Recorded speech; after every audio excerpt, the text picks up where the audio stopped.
ನಮಸ್ಕಾರ ಸ್ನೇಹಿತರೆ, Kannada creator guide channel ಮೇಲೆ ನಿಮಗೆಲ್ಲರಿಗೂ ಸ್ವಾಗತ. ನಮ್ಮ ಚಾನೆಲ್ ಸಬ್ಸ್ಕ್ರೈಬ್ ಮಾಡಿಕೊಂಡು ಬೆಲ್ ಐಕನ್ ಪ್ರೆಸ್ ಮಾಡಿ ಆಲ್ ಸೆಲೆಕ್ಟ್ ಮಾಡಿ.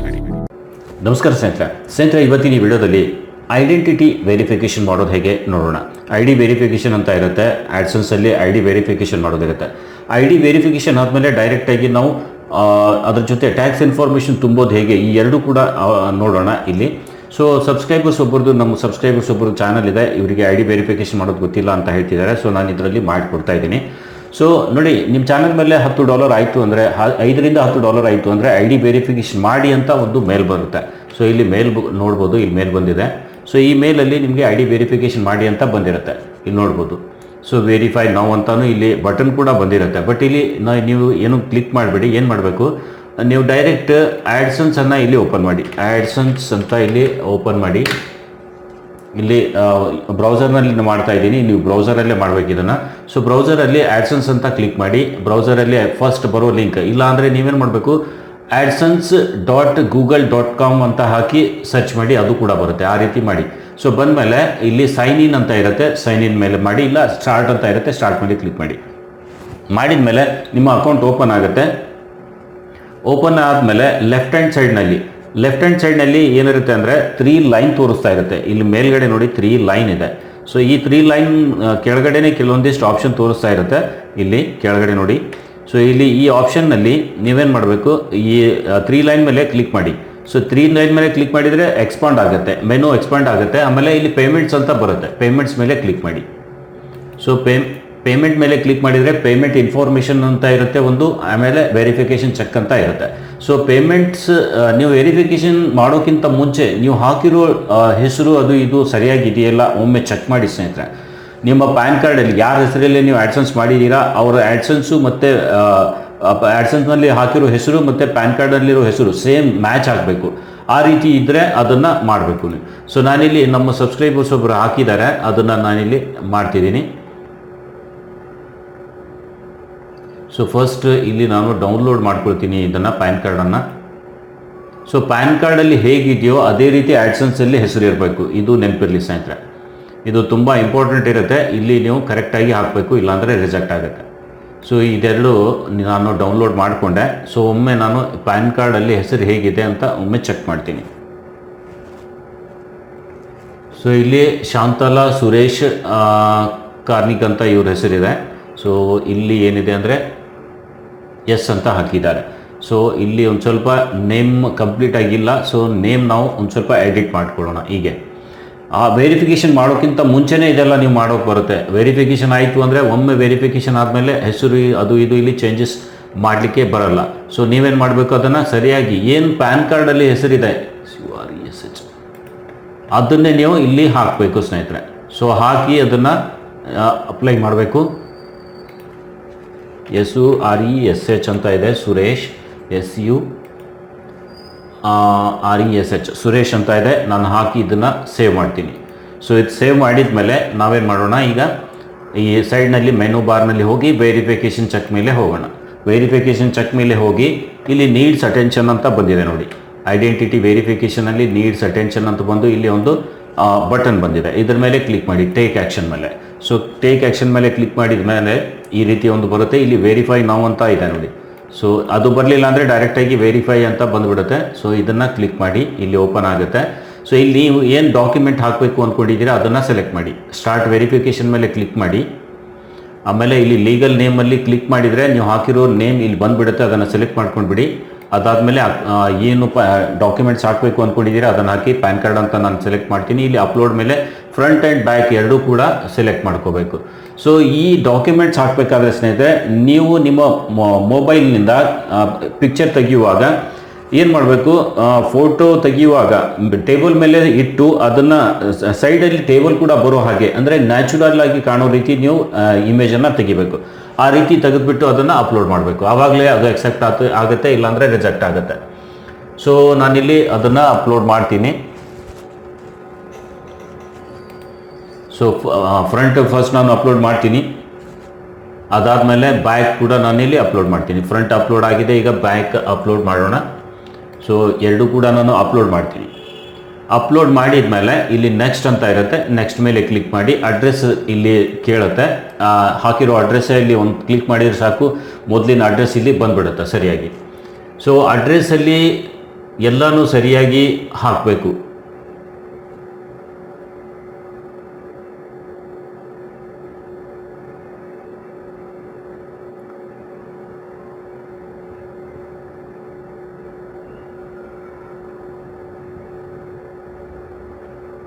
ಸೊ ಈಗ ನಾನು ಅಡ್ರೆಸ್ ಸಬ್ಮಿಟ್ ಮಾಡ್ತಿದ್ದೀನಿ. ಸಬ್ಮಿಟ್ ಮಾಡಿ ಸ್ವಲ್ಪ ಹೊತ್ತು ನಾವು ವೇಟ್ ಮಾಡಬೇಕು. ಸೊ ವೆರಿಫಿಕೇಷನ್ ಇಲ್ಲಿ ನೋಡಿ ಸಕ್ಸಸ್ಫುಲ್ ಆಗಿ ಬಂತು. ಓಕೆನಾ, ಇಲ್ಲಿ ನೋಡಿ. ಸೊ ಈ ರೀತಿ ಸಕ್ಸಸ್ ಆಗಿ ಬರುತ್ತೆ. ಗಾಟ್ ಇಟ್ ಮೇಲೆ ಕ್ಲಿಕ್ ಮಾಡಿ. ಸೊ ಇದು ಮಾಡಿದ ಮೇಲೆ ನೋಡಿ ಈ ರೀತಿ ಬಂದ್ಬಿಡುತ್ತೆ ಸಕ್ಸಸ್ಫುಲ್ ಆಗಿ. ಸೊ ಈಗ ನೀವು ಮ್ಯಾನೇಜ್ ಸೆಟ್ಟಿಂಗ್ ಮೇಲೆ ಹೋಗಿ ಟ್ಯಾಕ್ಸ್ ಇನ್ಫಾರ್ಮೇಷನ್ ಕೂಡ ತುಂಬೋದು. ಸೊ ಇಲ್ಲಿ ಹೇಳ್ಕೊಡ್ತೀನಿ ಟ್ಯಾಕ್ಸ್ ಇನ್ಫಾರ್ಮೇಷನ್ ಬಗ್ಗೆ. ಇಲ್ಲಿ ನೋಡಿ ನೇಮ್ ವೆರಿಫೈಡ್ ಆಯಿತು. ಅದಾದಮೇಲೆ ಇಲ್ಲಿ ಅಡ್ರೆಸ್ನಲ್ಲಿ ಇವರು ಸರಿಯಾಗಿ ಅಡ್ರೆಸ್ ಹಾಕಿಲ್ಲ, ಅದನ್ನು ನಾನು ಆಮೇಲೆ ಒಂದು ಸ್ವಲ್ಪ ಎಡಿಟ್ ಮಾಡ್ತೀನಿ. ಇಲ್ಲಿ ಟ್ಯಾಕ್ಸ್ ಇನ್ಫಾರ್ಮೇಷನ್ ಒಂದು ತುಂಬೋಣ. ಸೊ ಇಲ್ಲಿ ಆ್ಯಡ್ ಟ್ಯಾಕ್ಸ್ ಅಂತ ಇದೆ ನೋಡಿ. ನಾನು ಇನ್ನೊಮ್ಮೆ ತೋರಿಸ್ತೀನಿ ನಿಮಗೆ. ಪೇಮೆಂಟ್ಸ್ನಲ್ಲಿ ಹೋಗಿ, ಪೇಮೆಂಟ್ಸ್ನಲ್ಲಿ ಇಲ್ಲಿ ಮ್ಯಾನೇಜ್ ಸೆಟ್ಟಿಂಗ್ಸ್ನಲ್ಲಿ ಹೋಗಿ.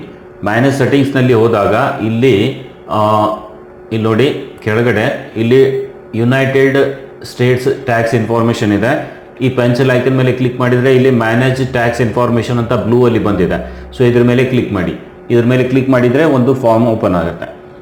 ಇಲ್ಲಿ ಆ್ಯಡ್ ಟ್ಯಾಕ್ಸ್ ಇನ್ಫಾರ್ಮೇಷನ್ ಇದೆ. ಈ ಟ್ಯಾಕ್ಸ್ ಇನ್ಫಾರ್ಮೇಷನ್ ಮೇಲೆ ನಾವು ಕ್ಲಿಕ್ ಮಾಡಿ ಏನು ಮಾಡಬೇಕು, ಸ್ಟಾರ್ಟ್ ಫಾರ್ಮ್ ಮೇಲೆ ಇಲ್ಲಿ ಸ್ಟಾರ್ಟ್ ಫಾರ್ಮ್ ಅಂತ ಬಂದಿದೆ ನೋಡಿ. ಓಕೆನಾ, ಇದ್ರ ಮೇಲೆ ಕ್ಲಿಕ್ ಮಾಡಿ ನಾವು ಸ್ಟಾರ್ಟ್ ಫಾರ್ಮ್ ಮೇಲೆ ಸ್ಟಾರ್ಟ್ ಮಾಡೋದು. ಸೊ ಇಲ್ಲಿ ಇಲ್ಲಿ ಒಂದು ಸ್ವಲ್ಪ ಇನ್ನೊಮ್ಮೆ ನೀವು ಪಾಸ್ವರ್ಡ್ ಹಾಕಬೇಕು. ಸೊ ವೆರಿಫಿಕೇಷನ್ ಮಾಡುತ್ತೆ ಒಂದ್ಸಲ. ನಾವಿಲ್ಲಿ ಪಾಸ್ವರ್ಡ್ ಹಾಕೋಣ. ಪಾಸ್ವರ್ಡ್ ಹಾಕಿ ನೆಕ್ಸ್ಟ್ ಮಾಡ್ತೀನಿ. ಸೊ ಈಗ ಫಾರ್ಮ್ ಸ್ಟಾರ್ಟ್ ಆಗಿಬಿಡುತ್ತೆ. ಸೊ ಈಗ ನಾವಿಲ್ಲಿ ನೋಡಿ ಯುನೈಟೆಡ್ ಟ್ಯಾಕ್ಸ್ ಇನ್ಫಾರ್ಮೇಷನಲ್ಲಿ first what type of account is ಅಂತ ಇದೆ. ಸೊ ಇಂಡಿವಿಜುವಲ್ ಸೆಲೆಕ್ಟ್ ಮಾಡಬೇಕು. ಇದು ತುಂಬ ಕೇರ್ ಆಗಿ ನೀವು ತೊಗೋಬೇಕು ಸ್ನೇಹಿತರೆ. ಇಂಡಿವಿಜುವಲ್ಲು, ನಾನ್ ಇಂಡಿವಿಜುವಲ್ಲು, ಎಂಟಿಟಿಯೋ, ಇದು ನೀವು ಮಾಡುವಾಗ ಅಕೌಂಟ್ ಏನು ಕ್ರಿಯೇಟ್ ಮಾಡ್ತಿರ್ತೀರ ಇದು ತುಂಬ ಕೇರ್ ತೊಗೊಂಡು ಮಾಡಬೇಕು. ತುಂಬ ಜನ ಇಲ್ಲೇ ತಪ್ಪು ಮಾಡಿಬಿಡ್ತಾರೆ, ಹಾಗಾಗಿ ಅದು ಪ್ರಾಬ್ಲಮ್ ಆಗುತ್ತೆ. ಅದ್ರ ಬಗ್ಗೆ ಆಮೇಲೆ ಮಾತಾಡೋಣ. ಸೊ ನೆಕ್ಸ್ಟ್ ಮೇಲೆ ಕ್ಲಿಕ್ ಮಾಡ್ತೀನಿ. Are you citizen or resident of U S ಅಂತ ಕೇಳ್ತಿದೆ. ನೋ ಅಂತ ಕ್ಲಿಕ್ ಮಾಡಿ. ಸೆಕೆಂಡ್ ಆಪ್ಷನ್ನು ನೆಕ್ಸ್ಟ್ ಮಾಡಿ. ಈಗ ಇಲ್ಲಿ ಸೆಲೆಕ್ಟ್ W8 ಟ್ಯಾಕ್ಸ್ ಫಾರ್ಮ್ ಅಂತ ಇದೆ. W8BN ಫಾರ್ಮ್ ನಾವು ಇಲ್ಲಿ ಸೆಲೆಕ್ಟ್ ಮಾಡಬೇಕು. ಆಮೇಲೆ ಸ್ಟಾರ್ಟ್ ಮೇಲೆ ಕ್ಲಿಕ್ ಮಾಡಬೇಕು. ಸ್ಟಾರ್ಟ್ ಮೇಲೆ ಕ್ಲಿಕ್ ಮಾಡಿದರೆ ನೆಕ್ಸ್ಟ್ ಪ್ರೊಸೀಜರ್ಸ್ ಎಲ್ಲ ಸ್ಟಾರ್ಟ್ ಆಗಿಬಿಡುತ್ತೆ. ಸೊ ತುಂಬ ಈಸಿ ಇದೆ, ಮಾಡಿದರೆ ಈಸಿಯಾಗಿ ಆಗಿಬಿಡುತ್ತೆ, ಯಾವುದೇ ಇದು ಇರಲ್ಲ. ಸೊ ಈ ರೀತಿ ಮಾಡಿ. ಸ್ವಲ್ಪ ಟೈಮ್ ತೊಗೊಳುತ್ತೆ. ಈಗ ಯಾರ ಹೆಸರಲ್ಲಿದೆ ಅದು ಹೆಸರು ಬಂದಿರುತ್ತೆ. ಅದಾದಮೇಲೆ ಇಲ್ಲಿ ಆಪ್ಷನಲ್ಲಿದೆ, ಇದು ಬಿಟ್ಬಿಡೋಣ. ಸೆಕೆಂಡ್ ಇಲ್ಲಿ ಥರ್ಡ್ ಆಪ್ಷನ್ನಲ್ಲಿ ನಾವು ಕಂಟ್ರಿ ಸೆಲೆಕ್ಟ್ ಮಾಡ್ಕೋಬೇಕು. ಕಂಟ್ರಿನ ನಮ್ಮ ಇಂಡಿಯಾನ ನಾವು ಇಲ್ಲಿ ಸೆಲೆಕ್ಟ್ ಮಾಡೋಣ. ಇಂಡಿಯಾ ಅಂತ ನಾವು ಇಲ್ಲಿ ಸೆಲೆಕ್ಟ್ ಮಾಡಿದ ಮೇಲೆ ಇಲ್ಲಿ ಫಾರಿನ್ ಟಿನ್ ಅಂತ ಕೇಳುತ್ತೆ. ಈ ಫಾರಿನ್ ಟಿನ್ನಲ್ಲಿ ನೀವು ನಿಮ್ಮ ಪ್ಯಾನ್ ಕಾರ್ಡ್ ನಂಬರ್ ಹಾಕಬೇಕು ಸ್ನೇಹಿತರೆ. ಪ್ಯಾನ್ ಕಾರ್ಡ್ ನಂಬರ್ ನಾವಿಲ್ಲಿ ಹಾಕಬೇಕು. ಸೊ ನಾನಿಲ್ಲಿ ಇವರ ಪ್ಯಾನ್ ಕಾರ್ಡ್ ನಂಬರ್ ಇಲ್ಲಿ ತಗೊಳ್ತಿದ್ದೀನಿ. ಈ ಪಾನ್ ಕಾರ್ಡ್ ನಂಬರ್ ಇಲ್ಲಿ ನಾವು ಹಾಕಬೇಕು. ಸೊ ಪಾನ್ ಕಾರ್ಡ್ ನಂಬರ್ ಹಾಕಿ ಆಮೇಲೆ ನೆಕ್ಸ್ಟ್ ಮೇಲೆ ಕ್ಲಿಕ್ ಮಾಡಿ. ನೆಕ್ಸ್ಟ್ ಮೇಲೆ ಕ್ಲಿಕ್ ಮಾಡಿದರೆ ಇಲ್ಲಿ ರೆಸಿಡೆಂಟ್ ಅಡ್ರೆಸ್ ಬಗ್ಗೆ ಕೇಳುತ್ತೆ. ಇದ್ರ ಮೇಲೆ ಚೆಕ್ ಮಾರ್ಕ್ ಮೇಲೆ ಕ್ಲಿಕ್ ಮಾಡಿ. ಇಲ್ಲಿ ಈ ಅಡ್ರೆಸ್ಸನ್ನು ಸೆಲೆಕ್ಟ್ ಮಾಡ್ಕೊಂಡು ಬಿಡಿ. ಆಮೇಲೆ ಮೇಲಿಂಗ್ ಅಡ್ರೆಸ್ನು ಚೆಕ್ ಮಾರ್ಕ್ ಮೇಲೆ ಕ್ಲಿಕ್ ಮಾಡಿ. ನೆಕ್ಸ್ಟ್ ಮೇಲೆ ಕ್ಲಿಕ್ ಮಾಡಿ. ನೆಕ್ಸ್ಟ್ ಮೇಲೆ ಕ್ಲಿಕ್ ಮಾಡಿದರೆ ಮತ್ತೊಂದು ಪೇಜ್ ಓಪನ್ ಆಗುತ್ತೆ ನಿಮಗೆ. ಸೊ ನೆಕ್ಸ್ಟ್ ಪ್ರೊಸೀಜರ್ ಓಪನ್ ಆಗುತ್ತೆ. ಇಲ್ಲಿ ಟ್ಯಾಕ್ಸ್ ರಿಡ್ಯೂಸಿಂಗ್ ಟ್ಯಾಕ್ಸ್ ಇನ್ಫಾರ್ಮೇಷನ್ ತುಂಬಬೇಕು. ಸೊ ನಾವಿಲ್ಲಿ yes I am eligible for reduced withholding rate ಅಂತ ಇದೆ. ಇದ್ರ ಮೇಲೆ ಕ್ಲಿಕ್ ಮಾಡಿ. ಈ ಚೆಕ್ ಮಾರ್ಕ್ ಮೇಲೆ ಕ್ಲಿಕ್ ಮಾಡಿಕೊಂಡು ಇಲ್ಲಿ ಇಂಡಿಯಾನ ಸೆಲೆಕ್ಟ್ ಮಾಡ್ಕೋಬೇಕು. ಇಂಡಿಯಾ ಮತ್ತೆ ಇಲ್ಲಿ ಸೆಲೆಕ್ಟ್ ಮಾಡಬೇಕು. ಮಾಡಿದ ಮೇಲೆ ಕೆಳಗಡೆ ಬನ್ನಿ. ಇಲ್ಲಿ ಚೆಕ್ ಮಾರ್ಕ್ ಮೇಲೆ ಕ್ಲಿಕ್ ಮಾಡಿದರೆ ಇಲ್ಲಿ ಚೆಕ್ ಮಾರ್ಕ್ ಮೇಲೆ ಕ್ಲಿಕ್ ಮಾಡಿ. ಆರ್ಟಿಕಲ್ ಆ್ಯಂಡ್ ಪ್ಯಾರಾಗ್ರಾಫ್ ಇದೆ, ಇದನ್ನು ಕ್ಲಿಕ್ ಮಾಡಿ ಆರ್ಟಿಕಲ್ 12 ತೊಗೋಬೇಕು. ಆಮೇಲೆ ವಿತ್ ಹೋಲ್ಡಿಂಗ್ ರೇಟ್ 15% ಫಸ್ಟ್ ಮಾಡಬೇಕು. ಆಮೇಲೆ ಚೆಕ್ ಬಾಕ್ಸ್ ಮೇಲೆ ಕ್ಲಿಕ್ ಮಾಡಿ. ಅದಾದಮೇಲೆ ಸೆಕೆಂಡ್ ಸ್ಟೆಪ್ನಲ್ಲಿ ಇಲ್ಲಿ article and paragraph article 7 select ಮಾಡಬೇಕು. ಇಲ್ಲಿ 0% ರಿಡ್ಯೂಸ್ ರೇಟ್ ಸೆಲೆಕ್ಟ್ ಮಾಡಬೇಕು. ಆಮೇಲೆ ಚೆಕ್ ಮಾರ್ಕ್ ಮೇಲೆ ಕ್ಲಿಕ್ ಮಾಡಿ. ಚೆಕ್ ಮಾರ್ಕ್ ಮೇಲೆ ಕ್ಲಿಕ್ ಆಗಬೇಕು ನೋಡಿ. ಸೊ ಸ್ವಲ್ಪ ಮೌಸ್ ನಾನು ಸರಿಯಾಗಿ ಕೆಲಸ ಮಾಡ್ತಿಲ್ಲ. ಆ್ಯಂಡ್ ಮೋಷನ್ ಆ್ಯಂಡ್ ಪಿಕ್ಚರ್ಸ್ನಲ್ಲಿ ಇಲ್ಲಿ ಕ್ಲಿಕ್ ಮಾಡಿಕೊಂಡು ಸೊ ಆರ್ಟಿಕಲ್ ಇಲ್ಲಿನೂ 12 ಸೆಲೆಕ್ಟ್ ಮಾಡಿ ಆ್ಯಂಡ್ 15% ಇಲ್ಲಿ ನಾವು ಕ್ಲಿಕ್ ಮಾಡಿ ಇಲ್ಲಿ ಚೆಕ್ ಮಾರ್ಕ್ ಮೇಲೆ ಕ್ಲಿಕ್ ಮಾಡಿಕೊಂಡು ನೆಕ್ಸ್ಟ್ ಮೇಲೆ ಕ್ಲಿಕ್ ಮಾಡಬೇಕು. ಸೊ ತುಂಬ ಈಸಿ ಇದೆ, ಇದೆಲ್ಲ ನೀವು ಸರಿಯಾಗಿ ಮಾಡಬೇಕು. ಟ್ಯಾಕ್ಸ್ ಇನ್ಫಾರ್ಮೇಷನ್ ತುಂಬಲೇಬೇಕು, ತುಂಬಲಿಲ್ಲ ಅಂದರೆ ನಡೆಯಲ್ಲ, ತುಂಬಲೇಬೇಕು, ಇಲ್ಲಾಂದರೆ 30% ಕಟ್ ಆಗುತ್ತೆ. So has Shaila Suresh US ನಲ್ಲಿ ಮುಂದೆ ಫ್ಯೂಚರ್ನಲ್ಲಿ ಏನಾದರೂ ಆ್ಯಕ್ಟಿವಿಟಿ ಮಾಡಬೇಕು ಅಂತ ಇದೆಯಾ ಅಂತಂದರೆ ಎಸ್ ಮಾಡಬೇಕು, ಇಲ್ಲ ಅಂದರೆ ನೋ ಅಂತ ಮಾಡಿ. ಸೊ ಆಲ್ಮೋಸ್ಟ್ ನೋ ಅಂತಾನೆ ಮಾಡ್ತೀವಿ. ಮಾಡಿ ಇಲ್ಲಿ ಐ ಸರ್ಟಿಫೈ ದ್ಯಾಟ್ ಅಂತ ಇದೆ, ಅದರ ಮೇಲೆ ಚೆಕ್ ಮಾರ್ಕ್ ಮೇಲೆ ಕ್ಲಿಕ್ ಮಾಡಿ ನೆಕ್ಸ್ಟ್ ಮೇಲೆ ಕ್ಲಿಕ್ ಮಾಡಿ. ಅದಾದಮೇಲೆ ಇಲ್ಲಿ ಈ ಗೋ ಟು ಪೇಪರ್ಲೆಸ್ ಇದೆ, ಅದ್ರ ಮೇಲೆ ಚೆಕ್ ಮಾರ್ಕ್ ಇರುತ್ತೆ. ಕೆಳಗಡೆ ಬಂದು I accept the paperless delivery agreement ಇದೆ, ಅದ್ರ ಮೇಲೆ ಕ್ಲಿಕ್ ಮಾಡಿ. ಆಮೇಲೆ ನೆಕ್ಸ್ಟ್ ಮಾಡಿ. ನೆಕ್ಸ್ಟ್ ಮಾಡಿದ ಮೇಲೆ ಇಲ್ಲಿ ಪೇಪರ್ಲೆಸ್ ಈ ಡಾಕ್ಯುಮೆಂಟ್ಸ್ ಬರುತ್ತೆ. ಇಲ್ಲಿ ಬೇಕು ಅಂದರೆ ನೀವು PDF ಫೈಲಲ್ಲಿ ಅದನ್ನು ಡೌನ್ಲೋಡ್ ಮಾಡಿಕೊಂಡು ಕೂಡ ನೋಡ್ಬೋದು. ಅದಾದಮೇಲೆ ಐ ಕನ್ಫರ್ಮ್ ಅಂತ ಇದೆ, ಇದ್ರ ಮೇಲೆ ಕ್ಲಿಕ್ ಮಾಡಿ. ಆಮೇಲೆ ನೆಕ್ಸ್ಟ್ ಮೇಲೆ ಕ್ಲಿಕ್ ಮಾಡಿ. ನೆಕ್ಸ್ಟ್ ಮಾಡಿದ ಮೇಲೆ ಅಂಡರ್ ಪೆನಲ್ಟೀಸ್ ಆಫ್ ಇದು ಇದೆ, ಇದು ಚೆಕ್ ಮಾರ್ಕ್ ಮೇಲೆ ಕ್ಲಿಕ್ ಮಾಡಿ. ಐ ಡಿಕ್ಲೇರ್ ದ್ಯಾಟ್ ಅಂತ ಇದೆ, ನಾನು ಎಲ್ಲ ಸರಿಯಾಗಿ ತುಂಬಿದ್ದೀನಿ ಅನ್ನೋದು ಒಂದು ಸ್ವಲ್ಪ ಚೆಕ್ ಮಾರ್ಕ್ ಮೇಲೆ ಕ್ಲಿಕ್ ಮಾಡಿ. ಇಲ್ಲಿ ಇನ್ನೊಂದು ಚೆಕ್ ಮಾರ್ಕ್ ಇದೆ, ಇದ್ರ ಮೇಲೆ ಕ್ಲಿಕ್ ಮಾಡಿ. ಆಮೇಲೆ ನೀವು ಪ್ಯಾನ್ ಕಾರ್ಡ್ ಯಾವಾಗ ಮಾಡಿಸಿದ್ದೀರಾ ಅದರ ಡೇಟ್ ಒಂದು ಸ್ವಲ್ಪ ನೆನ್ಪಿಟ್ರೆ ಅದನ್ನು ಹಾಕಿ. ನಾನಿಲ್ಲಿ 2016 ಹಾಕ್ಬಿಡ್ತೀನಿ. ಲಾಸ್ಟ್ 2016 ಹಾಕೋದಿರುತ್ತೆ, ಅದಕ್ಕಿಂತ ಮುಂಚೆ ಮಾಡಿದರೆ ಹಾಕ್ಲಿಕ್ಕೆ ಬರೋಲ್ಲ. ಸೊ ಅಲ್ಲಿ ನೀವು 2016 ಸೆಲೆಕ್ಟ್ ಮಾಡ್ಕೋಬೇಕು. ಸೊ ಮಾಡ್ಕೊಂಡ್ಮೇಲೆ ಇಲ್ಲಿ yes I am the beneficial owner named in the tax identity section ಇದೆ, ಅದನ್ನು ಕ್ಲಿಕ್ ಮಾಡಿ ಸಬ್ಮಿಟ್ ಮೇಲೆ ಕ್ಲಿಕ್ ಮಾಡಿ. ಸೊ ಸಬ್ಮಿಟ್ ಮೇಲೆ ಕ್ಲಿಕ್ ಮಾಡಿದರೆ ಸ್ವಲ್ಪ ಹೊತ್ತು ಟೈಮ್ ತೊಗೊಳುತ್ತೆ. ಒಮ್ಮೊಮ್ಮೆ ಡಾಕ್ಯುಮೆಂಟ್ಸು ಕೇಳುತ್ತೆ, ಇಲ್ಲಾಂದರೆ ಇಮಿಡಿಯೇಟ್ ವೆರಿಫೈ ಅಪ್ರೂವ್ಡ್ ಆಗಿನೂ ಬರುತ್ತೆ. ಸೊ ನೋಡೋಣ ಏನು ಬರುತ್ತೆ. ಒಮ್ಮೊಮ್ಮೆ ಅಪ್ರೂವ್ಡ್ ಆಗೇ ಬಂದುಬಿಡುತ್ತೆ. ಸೊ ಇಲ್ಲಿ ನೋಡಿ, ಈಗ ಡೈರೆಕ್ಟಾಗಿ ಇಲ್ಲಿ ಅಪ್ರೂವ್ಡ್ ಆಗೇ ಬಂತು. ಸೊ ಈ ರೀತಿ ನೀವು ಅಪ್ಲೈ ಮಾಡಿದರೆ ಡೈರೆಕ್ಟ್ ಅಪ್ರೂವ್ಡ್ ಆಗೇ ಬರುತ್ತೆ. ಒಮ್ಮೊಮ್ಮೆ ಇದು ಅಪ್ರೂವ್ಡ್ ಆಗಲ್ಲ, ಕೆಲವೊಂದಿಷ್ಟು ಡಾಕ್ಯುಮೆಂಟ್ಸ್ ಕೇಳುತ್ತೆ. ಡಾಕ್ಯುಮೆಂಟ್ ಸಬ್ಮಿಟ್ ಮಾಡಿದ ಮೇಲೆ 2 to 3 days ಟೈಮ್ ತೊಗೊಳುತ್ತೆ ಒಮ್ಮೊಮ್ಮೆ. ಸೊ ಒಮ್ಮೊಮ್ಮೆ ಈ ರೀತಿ ಇಮಿಡಿಯೇಟ್ ಆಗಿ ಬಿಡುತ್ತೆ. ಸೊ ಇಲ್ಲಿ ನಮ್ಮ ಕೇಸಲ್ಲಿ ಇಮಿಡಿಯೇಟ್ ಆಗಿಬಿಡ್ತು. ಸೊ ಈ ರೀತಿ ನೀವು ಟ್ಯಾಕ್ಸ್ ಇನ್ಫಾರ್ಮೇಷನ್ ತುಂಬೋದು. ತುಂಬಿದ ಮೇಲೆ ಇಲ್ಲಿ ನೋಡಿ ಪೇಮೆಂಟ್ ಇನ್ಫಾರ್ಮೇಷನ್ನಲ್ಲಿ ಹೋಗ್ತೀನಿ. ಇಲ್ಲೇನು ಬರುತ್ತೆ ನೋಡಿ, ಮ್ಯಾನೇಜ್ ಟ್ಯಾಕ್ಸ್ ಮೇಲೆ ಹೋಗ್ತೀನಿ. ಮತ್ತೆ ನಾನು ಮ್ಯಾನೇಜ್ ಟ್ಯಾಕ್ಸ್ ಮೇಲೆ ಹೋದ್ಮೇಲೆ ಇಲ್ಲಿ ನೋಡಿ ಯುನೈಟೆಡ್ ಸ್ಟೇಟ್ಸ್ ಟ್ಯಾಕ್ಸ್ ಇನ್ಫಾರ್ಮೇಷನ್ನಲ್ಲಿ ಇಲ್ಲಿ ತುಂಬಿರೋದು ಡೀಟೇಲ್ಸ್ ಬಂದ್ಬಿಟ್ಟಿರುತ್ತೆ. ಸೊ ಇದು ಕಂಪ್ಲೀಟ್ ಆದ ಹಾಗೆ. ಸೊ ಇಲ್ಲಿ ಕಂಪ್ಲೀಟ್ ಆಗಿಲ್ಲ ಅಂದರೆ ಅಲ್ಲಿ ಮ್ಯಾನೇಜ್ ಟ್ಯಾಕ್ಸ್ ಇನ್ಫಾರ್ಮೇಷನ್ ಅಂತ ಬಂದಿರುತ್ತೆ. ಸೊ ಈ ರೀತಿ ನೀವು ಟ್ಯಾಕ್ಸ್ ಇನ್ಫಾರ್ಮೇಷನ್ ತುಂಬೋದು. ಸೊ ವಿಡಿಯೋ ಇಷ್ಟ ಆದರೆ ಲೈಕ್ ಮಾಡಿ. ಹಾಗೆ ಇಂಥದ್ದು ಯೂಟ್ಯೂಬ್ನ ಉಪಯುಕ್ತ ಮಾಹಿತಿ ವಿಡಿಯೋ ನೋಡಲು ಚಾನಲ್ ಕೂಡ ಸಬ್ಸ್ಕ್ರೈಬ್ ಆಗಿ. ಇವತ್ತಿನ ಈ ವಿಡಿಯೋದಲ್ಲಿ ಇಷ್ಟೇ, ಮತ್ತೆ ಭೇಟಿಯಾಗೋಣ ಒಂದು ಹೊಸ ವಿಡಿಯೋದೊಂದಿಗೆ. ಅಲ್ಲಿವರೆಗೂ ನಮಸ್ಕಾರ ಸ್ನೇಹಿತರೆ.